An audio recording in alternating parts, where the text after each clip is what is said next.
첫 번째로 지금 소개해드릴 그림은 서울과기대 그림이에요. 네, 서울과기대 그림인데 문제부터 잠깐 얘기를 드릴게요. 우선은 윤혜연 작가님의 극과 직계라는 글의 일부가 나왔고요. 그리고 제시어는 파인애플이 나왔습니다. 우선 서울과기대는 어려워 보이지만 자신의 주제를 선정하고 이끌 수 있다는 점이 매력적인 실기 유형인데 이 합격한 이 그림 어떻게들 해석하셨나요? 이 친구 같은 경우는 제시된 글을 인간과 자연의 공존의 필요성으로 해석해서 장애를 가진 앵무새를 인간이 장애를 극복할 수 있게 뭐 기계 장치들을 달아서 함께 밀림에서 살아간다라는 모습을 표현한 그림입니다. 제가 봤을 때는 제시된 여기 파인애플에 대한 부분, 그러니까 바깥쪽하고 안쪽에 대한 부분을 가지고 다른 양면성이 좀 공존하는 그런 부분을 좀 표현하는 것으로 좀 보여지고요. 밀림을 대변하는 어떤 매개체로서 사용되지 않았나 이런 생각이 듭니다.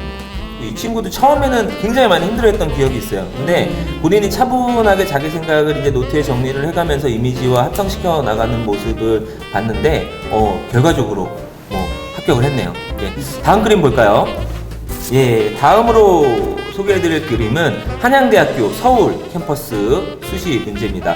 우선은 문제에는 사탕과 지퍼라는 소재가 등장을 했고요. 그리고 제시어는 모환 경계라는 주제를 가지고 이제 그림을 그리라고 했는데요. 우선 출제된 지퍼 자체가 경계를 만들기도 하고 경계를 소멸시키기도 하는 의미를 지닌 사물이고 경계는 선의 이미지를 지니고 있기 때문에 소재 안에 정답이 있는 게 정확하다라고 저는 보는데 다들 이 그림 어떻게 좀 보시나요? 이 경계를 나타내는 수단은 제시된 이 뭐 사탕이나 지퍼뿐만 아니라 두 개가 맞닿아진 부분에 대한 그림자랑 이런 이 높낮이에 대한 것들이나 이런 거 요소들까지 찾아서 이 친구는 경계를 잘 표현한 학생이라고 생각합니다. 이 친구 같은 경우에는 지금 가운데에 있는 이 지퍼를 이용해서 이 열려있는 부분하고 닫혀있는 부분을 동시에 가운데 배치함으로 인해서 경계적인 모호성을 좀 이중적으로 좀 표현하려고 좀 애를 썼다고 제가 얘기를 들었고, 그 다음에 여기 추파춥스 사탕, 제시된 사탕을 통해서 색상 변화나 이런 부분들로 인해서 크기나 주제부를 좀 만들어낸 것 같고요. 거기에서 이제 색상에 대한 대비들을 잘 이용을 했고 여백이나 이런 부분들이 적절하게 잘 조화가 돼서 시간 내에 완성할 수 있는 꽤 구조적이고 구성적인 부분이 돋보이는 그림을 그리지 않았나 이렇게 생각이 듭니다. 그냥 저는 이 그림 보기 너무 좋아요. 너무 선명하고 흡입력 있고 아주 좋은 그림이라고 생각은 합니다. 예, 다음에 등장한 그림은 서울여대 이제 그림입니다. 시각디자인과에서 출제가 됐던 그 문제고요. 대문자 A 그리고 소문자 A의 이미지가 나왔고요. 그 전선, 그 안에 구리선이 들어가 있는 피복전선이 나왔는데 우선은 제시어가 좀 많이 어렵게 느낄 만한 게 나왔어요. 뭐냐면 평명 구성하시오라는 조건 제안이 나왔습니다. 근데 이 그림의 장점을 한번 살펴보죠. 제가 볼 때는 이렇게 이 입체가 아니고 평면 구성에서는 화면에 대한 면적에 대한 비례나 주목성과 같은 내용이 포인트인데 이 친구는 지금 이렇게 화면이 이 전선으로 나눠진 부분에 알파벳을 배치해서 뭔가 되게 과감한 구성을 한 친구라서 굉장히 자신감 있고 뭔가 이런 센스들도 돋보이는 친구라고 생각합니다. 제가 봤을 때는 좀 입시장에서 좀 보기 힘든 굉장히 과감한 연출을 했다고 생각하고요. 뭐 평면이라는 전제 조건이 있긴 했지만 그다음에 뭐 여러 가지 아주 기본적인 조형 요소나 원리들 뭐 특히 뭐 이런 데서 보여지는 어떤 명시에 대한 대비라든가 이런 부분들을 굉장히 잘 이용했고 방향성이나 분할이나 뭐 아주 뭐 입시장에서 돋보일 만한 굉장히 수작이었을 거라고 저는 생각이 듭니다. 예. 네, 컬러도 주목해봐야 할 내용이에요. 무지개 컬러를 이렇게 전면에 크게 배치를 하면서 잘못하면 산만해질 수 있는 방법이었는데요. 하지만 적절하게 그라데이션을 해주면서 전체적으로 화면이 조화로워 보일 수 있게 한 수작이라고 보여집니다. 저는 이 그림 화두만 봤을 때에는 솔직히 표현력이 그렇게 좋은 친구 그렇지 않나요? 최상위권은 아니었다고 생각이 드는데. 네, 그렇지만 가능성이 다분한 학생이었어요. 그쵸. 근데 우선은 표현력으로 승부한 그림이 아니라 연출로 승부한 그림인 게 확실하죠. 근데 저는 현명했다고 생각해요. 왜냐면 평면 구성 안에서 표현력을 보여주기보다는 앞서 얘기 드렸던 것처럼 적절한 면 대비 그리고 직선과 곡선의 대비 이런 요소들을 뭔가 문제 안에서 찾아내고 이런 내용들을 적절하게 화면에 잘 버무려냈기 때문에 합격을 했네요. 굉장히 센스 있는 학생이에요. 제가 만들었습니다. 넘겨주시죠. 다음으로 소개해드릴 그림은 이제 서울에 있는 대표 중위권 학교라고 할 수 있는 서경대학교 그림을 좀 소개를 해드릴 건데요.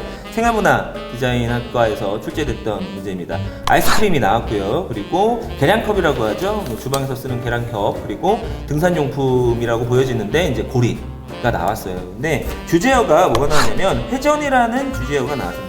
이 그림은 어떻게 회전의 이미지를 표현했는지 다들 한번 이야기 한번 해보시죠.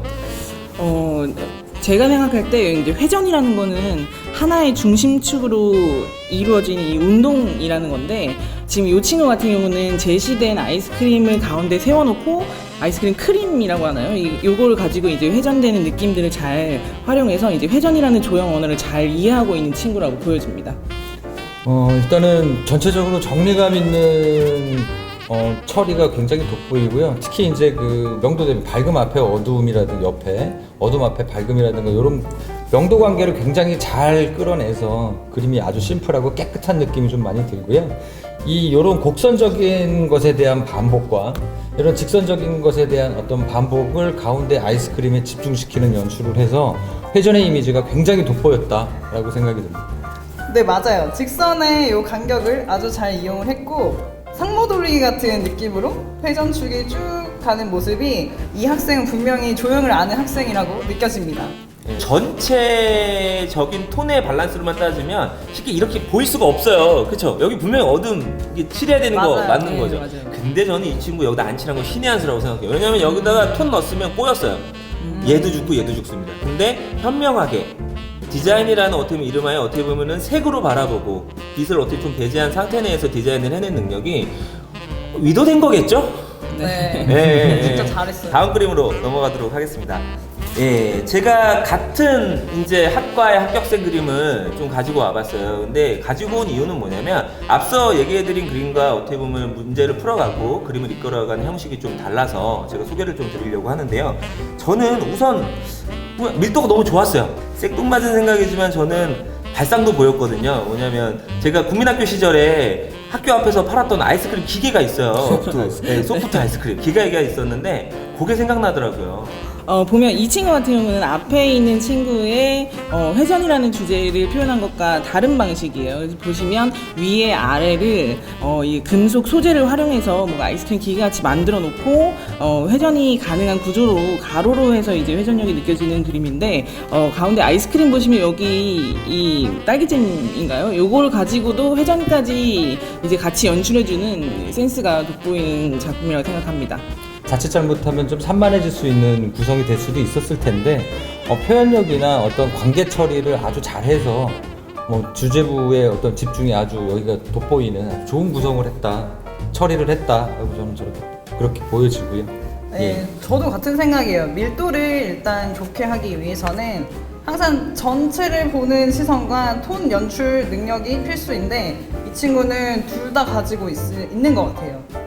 근데 제가 알기로 이 친구 아까 봤던 서경대 합격자 그림이랑 그림 그린 친구랑 고등학교 동창 또 그리고 단짝이었다고 하던데요. 제가 그래서 물어봤어요. 이제 또 같은 대학까지 가서 좋겠다 이거 물어봤거든요. 그랬더니 솔직히 말씀드리면 둘 다 정색하던데요. 진짜요? 다음 그림 보겠습니다. 네, 마지막으로 소개해드리고 싶은 그림은 이제 숙명여자대학교 그림이에요. 근데 주제부터 간단히 얘기해드리면 빛이라는 주제어가 나왔고요. 그리고 제시된 소재는 비닐우산이죠. 비닐우산이 나왔는데 우선은 숙대의 경우는 상상력의 범위가 넓기로 많이 좀 알려진 대학이에요. 그래서 기본적으로 뭐 상상에 대한 범위를 어떻게 설정하느냐에 따라서 문제의 방향성이 달라지기도 하는데 이 친구는 어떤 이야기들을 담고 이야기를 그렸는지 한번 볼까요? 대부분의 친구들이 제가 볼 땐 우산만 활용해서 아니면 우산에서 메인으로 이제 빛이라는 내용을 표현을 했을 것 같은데, 이 친구는 지금 화면의 극단적인 대비 빛이 있는 공간과 없는 공간으로 분리를 해서 여기 약간 심해의 이미지예요. 보시면 이게 물고기들 이렇게 사이사이에 보이는데, 그래서 빛을 받는 부분과 어두움에 대한 화면 전체 구성에서 일단 플러스 점수를 받고 진행한 그림이 아닐까라고 생각이 듭니다. 저도 그렇게 생각하고 좀 더 첨가하면은 이 어두움과 밝음에 대한 어떤 대비를 통해서 빛의 양면성에 대한 부분들을 좀 보여주려고 하지 않았나 싶은데 좀 아쉬운 건 그 양면성을 보여주기 위한 좀 적극적인 주체로서 뭐 이런 손잡이나 이런 부분들에 실제적으로 빛이 좀 나올 수 있는 그런 연출들을 좀 했더라면 조금 더 좋지 않았었을까 하는 좀 아쉬움이 좀 듭니다. 네, 이 친구 사실 지금 예비 1번이에요. 그래서 아마도 선생님들이 앞서 얘기해 주셨던 내용을 조금만 더 적극적으로 했다면 아마 합격하지 않았을까 하는 아쉬움이 있네요. 하지만 반드시 최종 합격할 거라고 믿습니다. 저는 반드시 이 친구도 합격을 해서 영광의 합격자가 될 수 있을 거라 생각합니다. 네, 저희가 준비했던 내용은 여기까지고요. 정시를 준비하시는 학생들도 뭐 남은 시간 열심히 준비하셔서 꼭 합격자가 될 수 있도록 기원하겠습니다. 예, 감사합니다. 감사합니다.